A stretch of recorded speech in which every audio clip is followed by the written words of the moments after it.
नमस्कार दोस्तों, स्वागत है आपका मेरे शुभ स्टॉक चैनल में, जहां पे हम बात करेंगे बैंक निफ्टी एंड निफ्टी 10 मई के लिए कहां पे ट्रेड कर सकता है।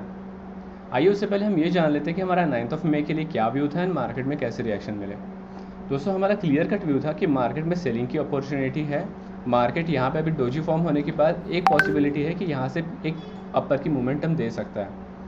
मार्केट में जो हुआ, आज बहुत से लोगों ने देखा होगा कि स्टार्टिंग में ही मार्केट गैप डाउन ओपन हुआ, ठीक है। एंड इसलिए हम हमेशा कहते हैं कि capital market is supreme.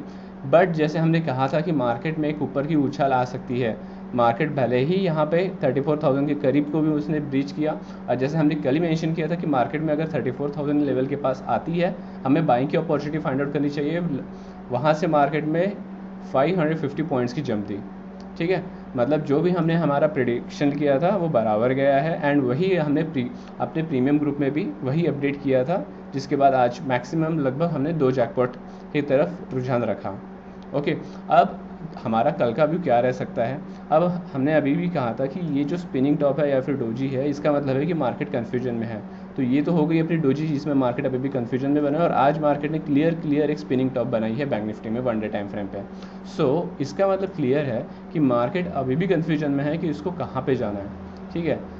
No doubt selling की अपॉर्चुनिटी हमें फाइंड आउट करनी चाहिए। क्योंकि एक मार्केट में जो अभी चल रहा है, हेड एंड शोल्डर पैटर्न के नीचे मार्केट जो चल रही है, तो तब तक हमें सेलिंग की ही अपॉर्चुनिटी फाइंड आउट करनी चाहिए।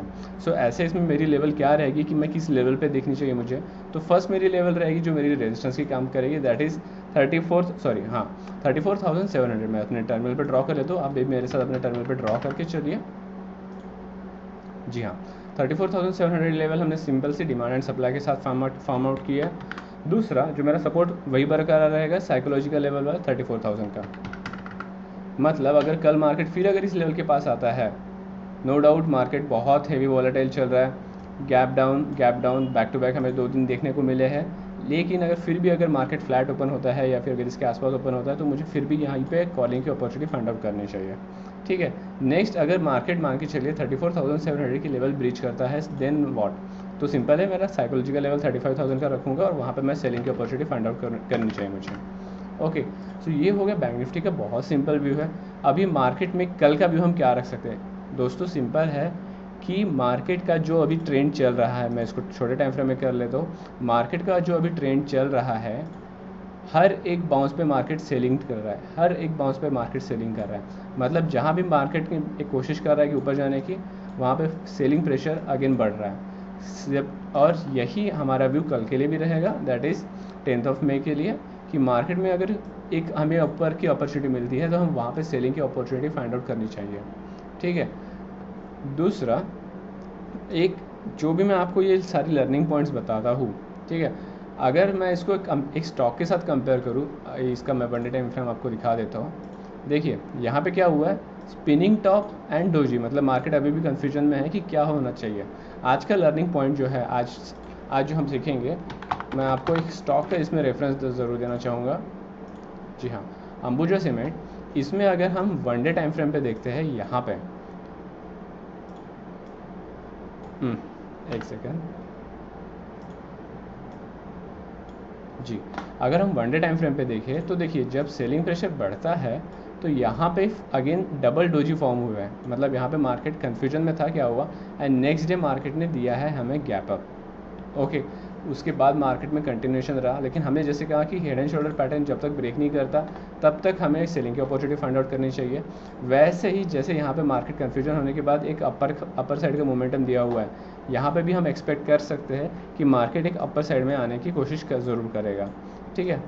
तो यहाँ पे हमें उसके लिए भी रेडी रहना है कि अगर हमें थोड़ी कॉलिंग की अपॉर्चुनिटी मिलती है, क्योंकि आज मार्केट में अगर कि सिर्फ हमने ये सोचा होगा कि फर्स्ट हाफ में कि हम सेल करके ही चलेंगे, जो कि मार्केट ने गैप डाउन दिया, तो बहुत से लोगों को ट्रैप किया होगा। सो जो भी मैं अपने यूट्यूब वीडियो पे आपको शेयर करता हूँ लर्निंग पर्पज़ के लिए, वो उस हिसाब से आप ये सीख सकते हैं कि मार्केट में हमें कॉलिंग की अगर अपॉर्चुनिटी मिलनी है तो हम कॉलिंग की अपॉर्चुनिटी भी में भी बैठना चाहिए, ठीक है। अब दूसरी बात जो बहुत से ट्रेडर्स मुझे आजकल पूछ रहे हैं कि हम ट्रेडिंग करते हैं लेकिन मेरी एग्जिट होने के बाद पोजीशन भाग जाती है या फिर मेरा स्टॉप लॉस खा के पोजीशन भाग जाती है। देखिए दोस्तों, stop loss and targets are part of the game. बात यह है कि आप कितना पेशेंस रखते हैं। आप कोई भी पैटर्न फॉर्म करो, कोई भी पैटर्न आप या फिर कोई भी इंडिकेटर यूज़ करिए, RSI indicator, Bollinger band indicator, या फिर नो इंडिकेटर, सिर्फ कैंडलस्टिक पैटर्न इंडिकेटर, आप कोई भी इंडिकेटर यूज़ करिए, उसमें जो आपको स्टॉप लॉस मिल रहा है, अगर आपके हाथ में पता है कि मैं रिस्क कितने का ले रहा हूँ, तो आप आराम से शेयर मार्केट में पैसे बना सकते हैं, क्योंकि एटलीस्ट आपको पता है कि अगर मैं 1000 रुपये का रिस्क ले रहा हूँ तो मुझे 1000 रुपये तक रुकना चाहिए। लेकिन अगर मान के चलो आपको रिस्क ही नहीं पता और आपका नुकसान बढ़ते जा रहा है 2000, 3000, 5000, 10,000, 50,000, और आप उसमें कोई स्टॉप लॉस नहीं ले रहे, सो मान के चलिए आपका कैपिटल बहुत जल्दी वाइप आउट होने वाला है, and you are one of the player की जो कि मार्केट से फिर से वापस बाहर होने वाला है। सो अगर आपको मार्केट में कंटिन्यूएशन रहना है तो स्टॉप लॉस एक चीज़ ऐसी होनी चाहिए कि जो दिमाग में, हाँ मैं अगर 10,000 के प्रॉफिट के लिए बैठ रहा हूँ तो मुझे 5,000 का ही रिस्क लेना पड़ेगा, और वो भी अगर मुझे चार्ट पे लेवल मेरी कट रही है तो, क्योंकि सुप्रीम इज़ द चार्ट, जहाँ पे अगर मुझे चार्ट में अगर ब्रेकआउट मिल रहा है या फिर फेक ब्रेकआउट मिल रहा है, नो डाउट फेक ब्रेकआउट होता है, लेकिन फिर भी अगर चार्ट में मुझे अगर एग्जिट की इंडिकेशन मिल रहा है, मुझे इंडिकेशन लेके चुपचाप निकल जाना चाहिए, ना कि मेरे लॉस को बढ़ते देना चाहिए। सो आज कैंडलस्टिक पैटर्न के साथ हमने ये पॉइंट जो सीखा है, आप मुझे ज़रूर अपने मेरे कमेंट सेक्शन में बताइएगा कि आपको कैसा लग रहा है। दूसरा, निफ्टी की हम बात करेंगे। निफ्टी में मार्केट जो है आज अगेन, निफ्टी भी मार्केट गैप डाउन ओपनिंग के साथ ही ओपन नीचे हुई है,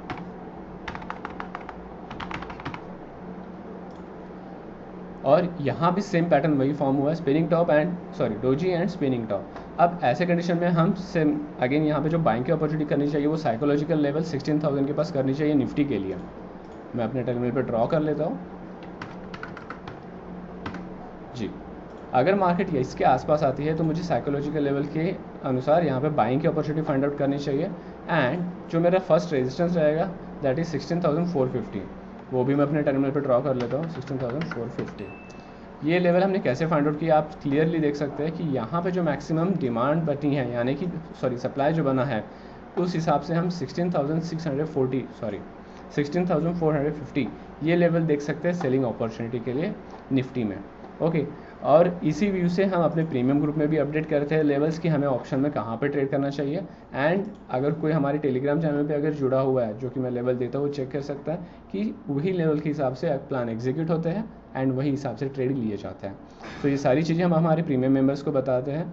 अगर किसी को कुछ भी अगर इन्फॉर्मेशन जाननी है, आप मुझे दिए गए डिस्क्रिप्शन लिंक से कॉन्टैक्ट कर सकते हैं। Thank you so much, keep growing, have a profitable time, thank you.